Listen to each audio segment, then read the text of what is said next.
like sweets, but I don't really eat that much. I want to know the actual reason. Okay, Carson, the reason we want to limit sweets is because they've been found to contribute to lots of diseases, like heart disease, obesity, and what we want to do is limit the sweets so that we limit our risk for those diseases. John Whitcomb, Vice President of Operations, said that Winston's is committed to using food without high fructose corn syrup and other food additives. What is high fructose corn syrup and why is it bad for you? High fructose corn syrup is basically a man-made sweetener. And man-made sweeteners tend not to be as good for you as natural sweeteners like sugar. And honey. And honey. What other kinds of additives can be bad or unhealthy for people to eat or drink? Well, there are a lot of them. There are some additives that you should be careful of, like food colorings. There are certain food colorings that aren't very good for you. And things like MSG you might want to be careful with eating. Wait, one question. Yeah. How do you know the difference between the food colorings when you can't even taste the difference or look at the difference or see the difference at all? You have to look at the label. You have to look at the nutrition label. But it just says red, blue, green, well, let's yellow, say like a number. FNDC number 30, red number 40. Like they have numbers to them, and some of them are worse for you than others. That's what the numbers on me. I thought that was just like how many drops of it is just like put it in there. No, each coloring has a code. It's a number that's on the food label. Oh, now I get it. How do we find out what kind of additives are in the foods we buy? Just like the food coloring, you look at the label. You look at the label, and that'll tell you. Yep. About a year ago, the United States Department of Agriculture, or USDA, introduced something called MyPlate. What is MyPlate? MyPlate. I actually have a picture of MyPlate right here. MyPlate, and you can find it at choosemyplate.gov. MyPlate is a way that helps guide people to eat the right way.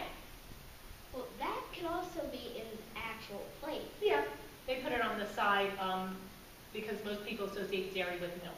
So. It's just like pasta. That could be grains, or that could be protein, and it's just like eating mac and cheese. It could be just like a combination of all three of those. Yep, absolutely. There are lots of combination foods, but basically what the pyramid is telling us is that half of your plate should be filled with fruits and vegetables. And the other half should be like that. Yep. The USDA says that MyPlate is easier to remember than the food pyramid and encourages healthier eating habits. How does MyPlate do that? Well, MyPlate is representative of a plate. It's something that we see every day and we use multiple times a day, hopefully, to eat our meals. So it would be easier to associate the portion sizes with the areas on a plate that you're familiar with. MyPlate calculates equivalents in ounces rather than calories. How can this help people? It helps people because ounces are something that people are more familiar with. Like a container of milk that you get at school is 8 ounces. So people are more familiar with the term of ounces rather than calories. It doesn't mean as much to people. What if a few ounces of some food is very high in calories? Wouldn't that be bad? It could be bad if you eat a lot of that food, but if you limit the food to the portions as indicated on the plate, you should be in good shape.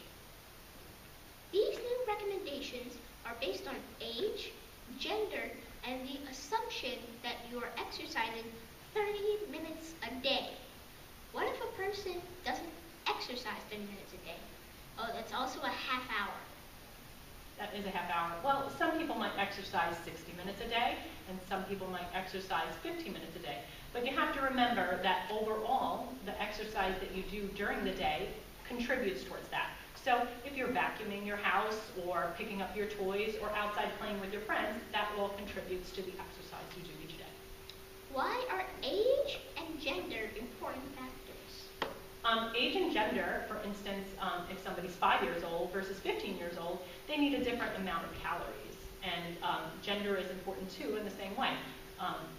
Men, they found, actually have more muscle mass in their body and burn calories more efficiently than women. So that includes that too.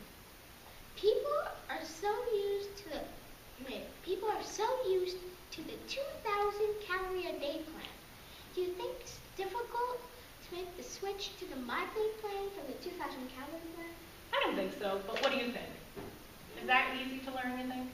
Yeah, it's pretty easy. It's pretty easy. It's a plate, so most people are going to I be think familiar. I know how to make it look like exactly like that. Okay, take a plate and just like take some just like clay, and then just like make it so it outlines that, and then put it on there. Let it dry, and then you're done. Okay, there you go. Can you use both plans at once, or do you have to use one or the other? You can use whatever plan you want that helps you recognize what foods you're eating. My plate focuses on portions and portion control, and the calorie plan focuses on calories. So if you're eating a food that's a processed food that has a label on it, you would be able to figure out calories probably easier than you would ounces that way. So you both can be handy. Thanks for answering my questions, Ranger Christine. Now, let's watch Whitson's Nutrition Safari. Take it away. Thanks, Carson.